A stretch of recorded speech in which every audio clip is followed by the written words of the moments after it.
nayo mu yandi makuru rero bavuze ko nanone kandi Israel na makuru atarahamwa cyangwa ataravugwaho neza na Israel ko mu ntambara ihanganyemo na Irani mu gitero bafatanyijemo na Israel ndetse na Leta Zunze Ubumwe za Amerika ubwayo.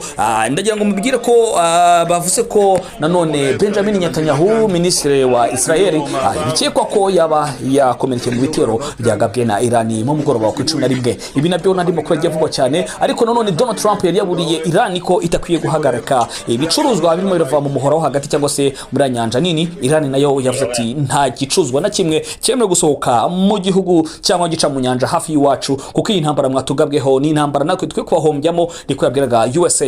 Kandi byagaragaye ko ubwato bwa Israel bwatambukaga bwahise busukwaho ibisasu na Irani, bivuze ko uyu urujya n'uruza rwo hagati mu mazi rutakemewe kuba rwakorwa mu gihe Irani idahawe agahenge. Nayo ni igihugu navuga ngo kitoroshye ku buryo bwo guhangana.